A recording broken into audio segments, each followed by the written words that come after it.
Hey everyone, welcome to our second in our series of webinars around building a culture of CRM. I am glad everyone is here. We're going to get right into the content today because we are short on time and both Jamie and I love to talk. So we'll get right into it. Again, this is the second series. If you've missed the first one, it was in and around AUM generation teams and how we can build a culture of CRM with those folks. Today's focus will take a look more at the investor relations teams, and then we'll follow up a third one with compliance and operations. So some of the topics we're going to be covering today, why it matters, what goes potentially wrong, some principles that shared amongst the teams, what great investor relations inside of CRM might look like, how to make the CRM fit your individual processes. Nobody follows the exact same process from firm to firm. So how can we make the CRM fit those? We'll talk about everyday habits that we can build, what cross-team collaboration looks like, and then an onboarding checklist. Moving on here, we'll get right into the thick things. I'm Terry Dolan. I am a senior sales executive here at Satuit. And I am joined, as always, by our fearless leader, James Plassman. Hello, everyone. How are we doing today? So, as we take a look at our agenda today, we take a look at building a culture of CRM for investor relations teams. What does that mean? Why is it important? What are we hoping to do? And when we sat down and kind of thought about our agenda from here, what Jamie and I really kept coming back to over and over again is that investor relations is a trust business inside a trust business, right? It's about fostering those relationships, keeping them strong, but always kind of putting our best foot forward whenever we are in that situation. And having a good CRM process and a culture of CRM in our firms just helps us to do those things consistently, to grow trust, to have that consistent best foot forward at all times. And, it's the culture, shouldn't be about just a training tool and how we do processes here and what specific things, but it should really be kind of the lifeblood and the shared identity of who we are and having those processes built inside the CRM. Jamie, any thoughts on Yeah. our first slide here? Yeah, I mean, I think most of what it comes down to is the fact that anytime you're dealing with the investor relations side of things, you're basically trying to make sure that the investors themselves feel confident that you are the right firm to be doing business with, right? So it's a matter of making sure that you're capturing all the information that you need to based off of that so you can anticipate what's going on and make sure that you're providing them with the service that they need. And the CRM is really there to try to help you do that and capturing that information to make it easier for you to do that job. So if we go into the kind of the next piece of why does it really matter what's going on with this, right? To me, the biggest piece that we look at with this is the investor experience is definitely a huge part of the product itself. It's a scenario of whether or not the investment is outpacing their benchmarks or it's falling behind the benchmarks. What you're really trying to do is you're trying to make sure that the investor themselves understands why they're invested with you, the reasons why they did that, and help keep track of it as part of the experience of what they're doing. That you are the right person, the right team to make this work, and help to make sure that they feel comfortable with you as that firm. Right. So whether or not you're missing your benchmarks, you're hitting those benchmarks, right? Every strategy has its up markets and down markets depending on what's going on. So you want to make sure that that your effort of what you're doing with the investor relations side is capturing that. So when we look Jamie, at, go ahead. In talking through and creating this particular slide, one thing that kept coming over and over again is just the reinforcement of why was this strategy chosen from the very beginning, right? And if we have those things those conversations properly documented in the CRM, if we can use their own language back at them to say, hey, this is the thing that you told us was important when we set up this particular strategy or this particular account. So what's changed, right? And being able to present that information back to them and having that at your fingertips is very helpful. Right. And having the understanding about, well, having the story that you need to share and what you've actually told them and what you've told to their other interested parties, their consultants and whatnot. So you're giving that consistent message out there of, well, why is something going right? Right. Or why is something not going right? Right. Usually, investors are usually really happy. Don't ask a whole lot of questions when you're outperforming the benchmark. Right. Usually the biggest part of it comes down to is when you're actually trying to help them understand, well, maybe we didn't hit the benchmark, or we didn't meet the benchmark. However, this is why, and this is the reasons of what we're doing, and making sure that's there, and having that consistent message, having the knowing that you've reached out to them and knowing what you've said and what you haven't said and what you may need to say. And you also, one of the things that I look at it when it comes down to this is saying not every investor wants the same thing. So understanding what their preferences are. Somebody wants to have a meeting once a week, maybe, right? Or somebody doesn't want, only wants to hear from you once a year. Or maybe they don't want to hear from you at all unless they reach out to you, right? Everyone has their different levels of information. So understanding not only what you've said and what you haven't said, but understanding, well, how much do they want to know? So you're not out there bothering them if they don't want to be bothered, or worse, they're looking for a connection and you're not the one providing it. And as we move on here, I mean, one thing that we kept harping back onto was that nobody remembers the 100 things that go right, right? They remember the one thing that went wrong and brings us up. So let's talk a little bit about what can go wrong and what that looks like, and then we'll get into how to avoid it. So one of the things that I hear pretty frequently, especially when it comes down to the investor relations side of things, is the worst nightmare that you have is that you've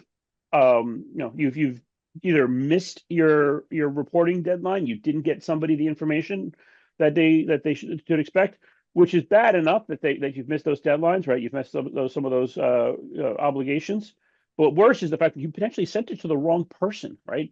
Sending the results to the wrong person is the one thing that, when we start hearing about the packaging and the investor reporting, is I never want to send out that information to the wrong people, right? That gets people, the fastest way to erode that confidence, that trust that Terry was talking about, right, is to capture that and making sure that you don't lose that trust, and figure out what you can do, or if you do anything that might erode that trust, you address it quickly and appropriately.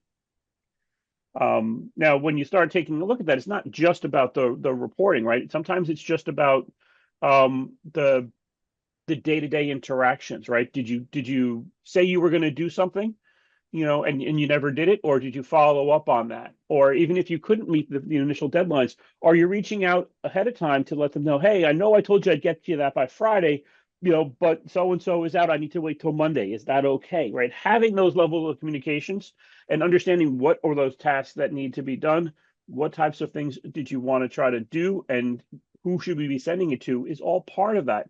And having that type of a history out there, having that connection and institutional memory about what exactly happened is really what I find overly positive about having the information be captured inside of a CRM.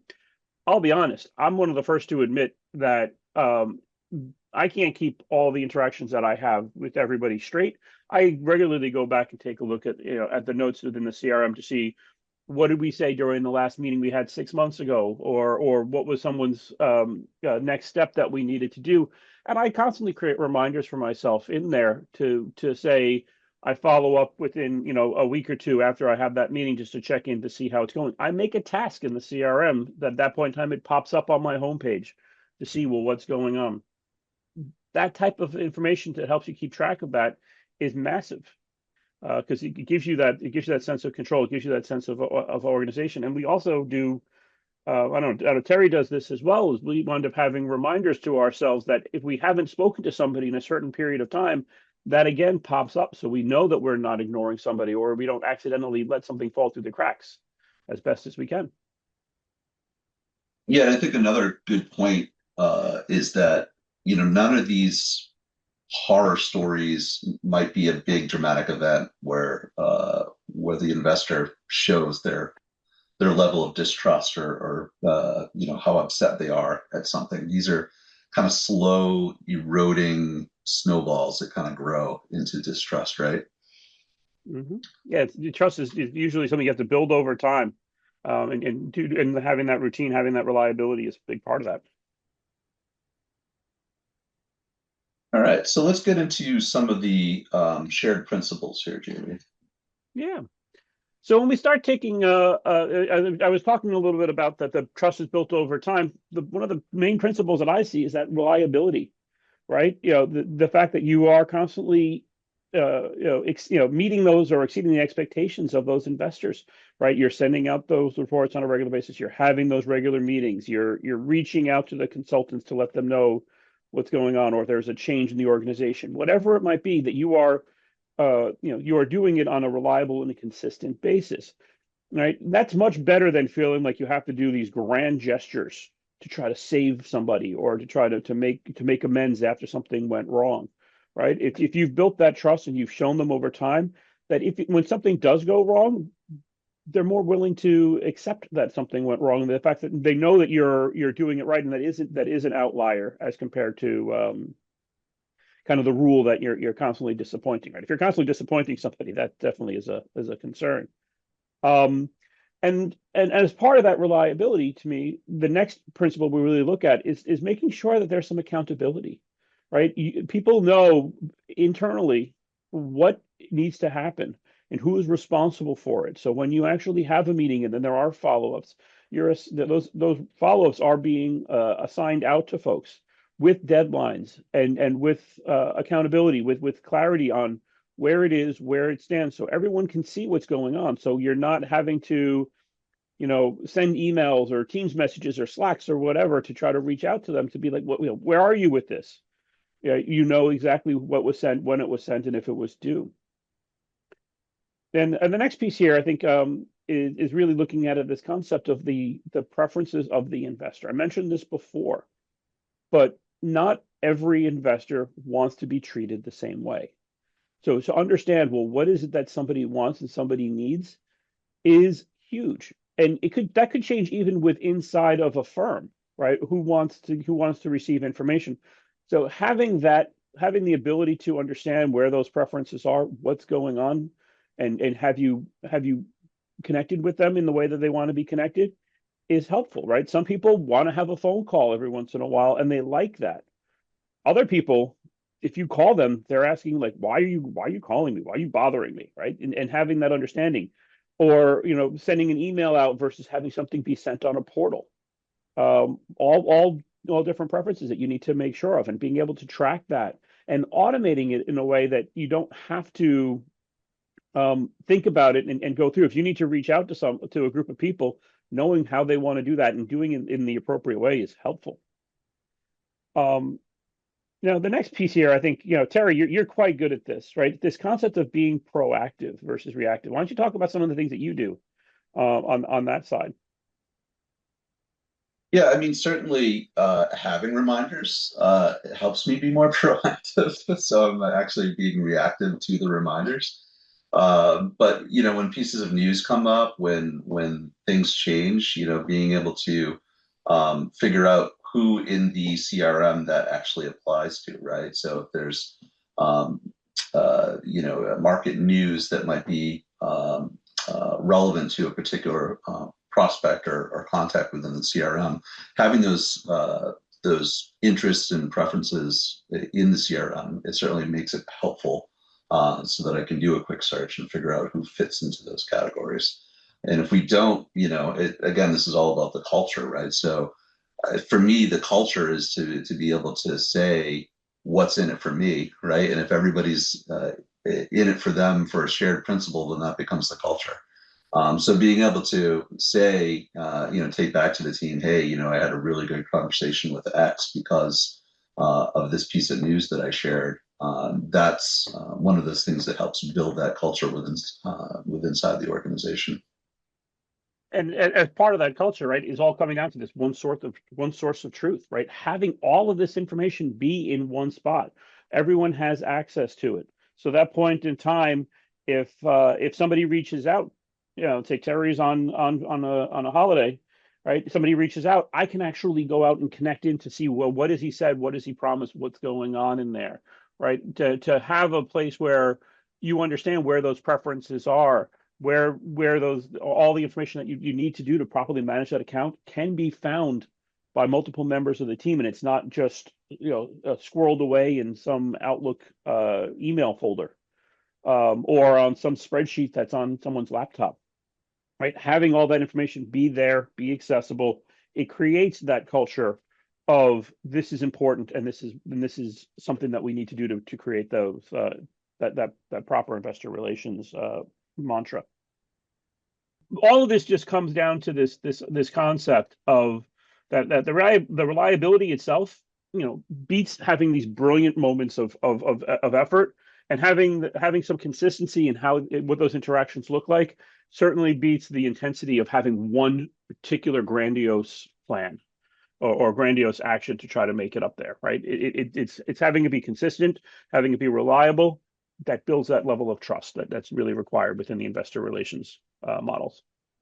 So, one thing that we can say here after 30 plus years of being asset management focused, we've seen a lot of good, right? So what does good look like? What does great look like within inside of the investor relations as it's being aided by CRM? Part of it, I think, is looking at things as making sure that you're heading out there and you're being forward thinking to that point in time. If something isn't going right, or if there's a problem, you're actually addressing that head on as compared to waiting for that to occur, right? You're making sure that you are communicating out what's going right, and sharing information that's in there. So that point in time, they see that you're on top of your game, and you're able to track it from the beginning to the end, right? From the second something happened all the way to the end of things. One of the notes that I always have in the back of my head is one of my IT guys a few years ago made a comment to me that struck me as odd when he first said it, but the more I thought about it, the more I loved it. His sentence was, I want everybody in this organization to forget that I exist. Because if they forget that I exist, I'm doing my job, right? Because everything is just working. If you know your IT guy by first name and you're best friends with him and constantly reaching out to him, that's usually a sign that something isn't working, right? So when you start taking a look at this, you want to make sure that you're heading off these problems, you're addressing things before they become issues, right? And part of that comes down to keeping track of what needs to happen when and where. So having those tasks in a calendar, knowing is it completed, being able to have a dashboard set up to see what was happening in here. And that's not just the day of, right? Hey, this needs to be done today, but having some forward-looking view of saying, well, this is what I need to do tomorrow, the next day, or maybe next week. So you have the ability to do that. So if you need to bring in other people, right, you can share that task off with somebody, and they can see what's going on, and that task gets handed back to you, so you can have that clean handoff of knowing who is responsible for it at any point in time. I've seen a number of our clients do this really well within the document management capabilities, right? Well, they'll actually say, what are the next step, and using the workflow capabilities to keep track of, this particular IMA, for example, is coming in. Has it hit the legal team yet to review? Has it hit the portfolio managers to make sure that they're comfortable with everything that's happening? Right? Has it gone through these steps? So that point in time, people can sign off on it. So before you send it off that everyone who needs to look at it has looked at it and given you that approval, right? And knowing where it is and when it should be coming to you is huge to understand how you can actually organize yourself in that way. And as part of this, right, having that be not only shared internally, but having that information be available and shared externally is also very helpful, right? So having some of that information be available out there on the portal to see where things are, with the investor portals to see what's going on. So that point in time, they can see what is happening and be able to track where they're at with different pieces as they go forward. Right. It makes sure that they feel like the investors themselves feel like you actually are paying attention to them, you care about them, and you're worried about what they need.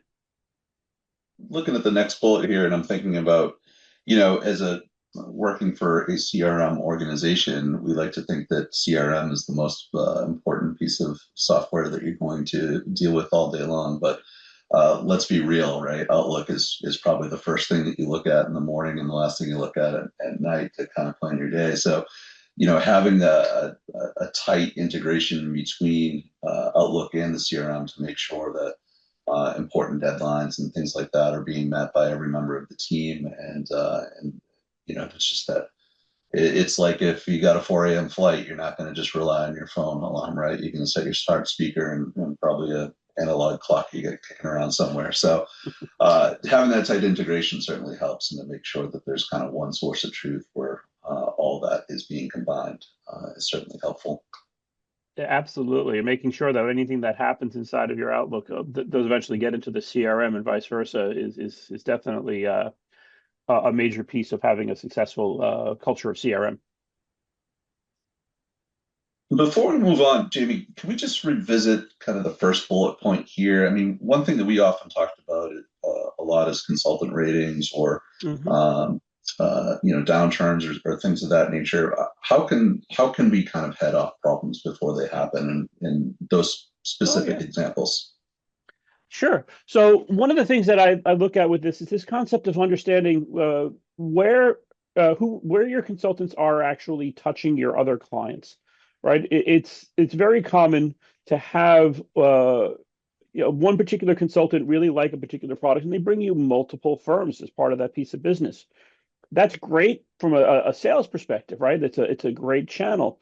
But what it does do is it actually creates some risk at the other end of if all of a sudden your the consultant no longer is as favorable on that particular product as they were in the past. So being able to quickly understand, all right, I was on a call when Johnny from consulting firm A was on it, and he made some noise that I didn't really love. Let me see where else is Johnny touching. Who other clients do I have? How much AUM is he responsible for within my firm, and being able to see what's going on and reaching out to the other clients that you have that Johnny works with to try to address some of those issues and see what's going on, helping to identify those risks, to know what's going on that front, and where could you potentially be going after. Maybe seeing that you need to, you didn't have a great meeting with client A when Johnny was involved, so maybe I'm bringing in the portfolio manager for the second one to that meeting to help address some of these issues, so you can mitigate some of those concerns. Right? Those are some of those things you could take a look at to saying, how do I head off some of these problems before they become bigger? So We always, let's dive into the meat of the next few slides here, so that we can get through the full agenda here. But I mean, this is really about removing the friction, right? That's the problem with both adoption and then long term, maintenance and hygiene within the CRM. So, can you talk a little bit about how we, specifically remove friction, or how to look at removing friction from a broader perspective? yeah. So I think one of the biggest things that I look at when you start seeing, how successful the CRM is with inside of an investor relations team is making sure that you're actually having the CRM reflect how you do business, right? Are you capturing the information that you really want to see, or are you still relying on spreadsheets to capture other pieces of information? Or potentially the opposite side of things is there's 50 fields within your CRM that nobody ever fills in. It just becomes noise, right? So making sure that the CRM itself fits your model and how you manage things. So it's capturing the information that you care about, and not and ignoring the extraneous information, and being able to pull that off, or having the dashboards or reports that are, whether it be internal or external reporting, capture what you really want it to be. Now, when we see with that is you're really looking at it as what are my workflows? Can I have whether it be form rules, whether it be reminders, whatever it might be, having the information connect into your um, to your investor relations model to reflect what you want to do. So it's no longer just a oh, I have to fill this information in. No, it actually becomes a benefit for you because it's helping you do your job better, right? So it's helping you tag the different information that you need to do. You're seeing the appropriate investors are going to get this newsletter or this is the report and who's going to get a CC on that, or understanding who are the key stakeholders that you wanted to bring up to in here, and view, right? All of it just comes down to is how do I make it so the tool itself makes it so my job is becoming easier as compared to it being a tool that I just need to constantly fill information in for. And moving from kind of the strategic and the overarching to kind of the everyday blocking and tackling, thinking about our own organization, I think this is where, we eating, eating our own dog food per se. But I think this is where we really excel as an organization in setting up the everyday blocking and tackling so that the CRM is really serving us. Do you want to talk about some of these concepts? Sure, yeah. So when I start taking a look at this, is I think overall everyone within Satuit itself will log into the CRM and see what is it they need to do for that day, right? They're seeing all the tasks that they have, whether it be the phone calls and the appointments that they want to make, or whether it be any of the follow-ups that they need to do. It's all tracked, and it can easily be seen that this is what Terry has to do today. This is what I have to do today. This is what Lisa needs to do.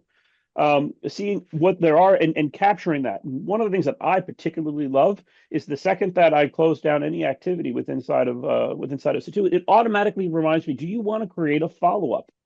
So that point in time, it's not just a scenario of, yep, I made this phone call. Great. Well, what happened after that phone call? Was there something else that I should be doing? Should I make another reach out in 2 weeks to make sure that the solution that I proposed to them is working? That's great. That helps. And then from that, we wound up doing some regular reporting on that. So at a point in time, I could see both internally from my own personal perspective, as well as sending things up the chain to say, what meetings did we have this week? What was happening on those? What was the risk analysis happening? Was there any major changes that put somebody higher at risk, or maybe we mitigated some risk in doing that? Did something get escalated up that we could see? And I can take a look pretty quickly to see that some interaction was supposed to happen on Tuesday that didn't happen yet. Why not? We could make sure we can capture those and view some of those connections in to see where people are feeling and what's going on. And then one of my favorite things that I look at on at least a monthly basis is I actually do what I call my data cleanup checks.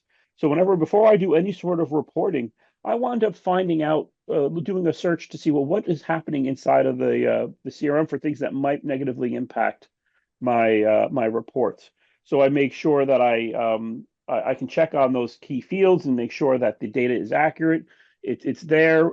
If potentially, if I looked at some of the risk scenarios, have I not updated the risk rating in more than 6 months? Right, I can take a look at that and figure out what's happening, and then constantly make tweaks to make sure that everything is working the way that I do. This doesn't have to be a massive piece. I've created a homepage for myself, so I spend maybe 10 minutes on it once a month, but I know that all of my reports are accurate. One of my pet peeves that I have is if you create a report for somebody and you come into a meeting and everyone sits down and you start talking about it and someone says, "Oh, well, I never updated that, so that report isn't any good." Well, that kills me. Right? It always feels like, all right, all that time and energy that was wasted because now no one's trusting that report. This gives me the chance that doing that review of that data cleanup dashboard helps make sure that the information is accurate, and make sure that that is a productive session and I'm sharing the right information up the chain. Awesome. A few more slides to get through here. Thanks for sticking with us. I know we said half an hour here, but talking about cross-team collaboration, that can be with AUM generation teams, compliance, anything like that. Certainly having one version of the truth, right, where all those things can be shared, but Can you, Jamie, talk a little bit about that sharing and collaboration, but also when you have kind of team privacy, right? Where there's certain things that folks can't have access to, or you don't necessarily Yeah. want out in the open. Right. No, so obviously, the biggest thing that you look at when you start dealing with the CRM is making sure that everyone can see that one version of the truth, right? Everyone can see what's going on. So that's massive. That certainly helps with the accountability. That helps with those transitions. But to Terry's point, right, there are certain places where, maybe you have some piece of information that you don't want necessarily out to the whole world yet, right? So you have the ability within inside of Satuit is to take a look at saying, I'm going to make this private, where it either can be seen only by me or only maybe by a team of individuals, right? So maybe you have a cross asset group where you have some private equity users in the system as well as some institutional asset managers, asset owners. You're looking at it as saying, I want to say that if the private equity team shares some piece of information, I can now make that be only viewed by the private equity team, something that shouldn't be known from from the institutional side of the fence, right? And that's not just a preference, right? That may create, if you don't do something like that, right, that could potentially create issues in terms of insider training or something is out there that shouldn't be known. So having that team privacy is very helpful on that. But on top of that, you run into the scenario saying, oh, is everything actually in the tool? Right? The more you put in, the more that it's captured, the easier things like your SEC audits are going to become, right? Because now you can show the evidence of this is what I've done, this is what we've said, did we do this? And I've heard multiple stories from our clients over the years of um, the fact that they had everything in the CRM. Once they actually showed the auditors, a couple of quick reports that we've captured this, we captured that, the auditor goes, "Yep, you guys have your shipping order. We're going to move it on." Where we've heard of other people who have said that they didn't have all of that in there, and the second that the auditors got a wind of maybe you're not that tight on your processes, the more they start to dig in and try to find faults, right? So having that in there is not just about the investor relations, but it's just making your life a whole lot easier when it comes to those types of things, whether it be an internal audit or maybe even up the chain to make sure that everyone across the organization trusts the data that's there and feels that it's right. And if everyone has that trust, whether it be internal or external, right, things just become easier. The ultimate kind of cross team collaboration is metrics, right? Where everyone can kind of see performance kind of distilled down to some numbers and some gauges and things of that nature. So certainly, having those, we don't want to live in a get swallowed up in a world of KPIs and metrics with nothing behind them. But there's certainly things that visualized make everything run a little bit smoother. And what doesn't get tracked doesn't improve, right? Right. And yeah, and being able to have that information quickly and easily and be able to generate reports and dashboards um, makes it that much simpler to capture that. So being able to know where something is, say, in the onboarding process, as we're seeing here, right? Well, when is something due? Who is that task involved with, right? Being able to keep track of things like who's getting that monthly report, that's this quarterly report, who's CC'd on it, whether it be internal or external, and have that information be in there. Or sometimes it's a matter of communicating things like the subscriptions redemptions, the performance, and having that be available and not just be siloed away in some portfolio accounting tool, right? Giving access to that information in to the investor relations team without having to go into other tools to gain access to it. So all of that just becomes a help to make sure that you're doing things in the right way. So, I mean, in general, I think, I find that the first bullet here really is the one that makes the most the most sense is having having clarity into what's going on over having some of the chaos, right? Knowing where things are and having that sense of things are in order. You're taking care of business as it needs to be. It just makes things easier, right? So it gives you that consistent level of effort. It makes sure that everyone understands where you are, what needs to be done, and what has been done. And all of that starts to build that level of trust with the investor, right? And as Terry mentioned to begin with, the investor relations team is a trust business inside of a trust business, right? It makes sure that the CRM helps keep that going on so you don't have that chaos, you don't have that level of frantic pieces of effort to try to make things right after things went wrong. And the CRM, can be and should be a good place to start to get that to be that repeatable process in place.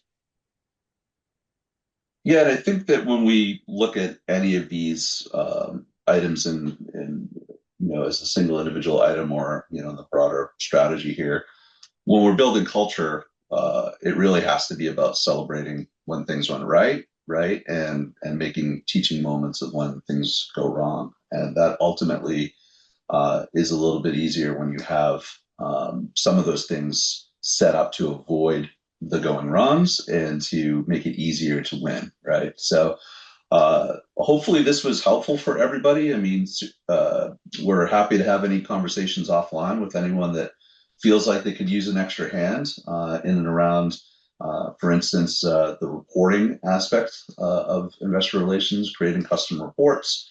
We certainly have a professional service team that can come in and diagnose what's going on there. If you've got special reporting needs from your clients that are just a little bit of a struggle and you're spending time in Excel and other tools to try to meet those needs, building dashboards, anything like that to help, we are certainly ready to give you a hand. And if there's anything in the content here that you'd like more detail on, Jamie and I are always happy to have a conversation. You just have to put up with how verbose we are at the end of the day. All right. Thanks so Thank you much, so much, everybody. everybody. Keep an eye out for the last in the series on operations and compliance. All right. Take care.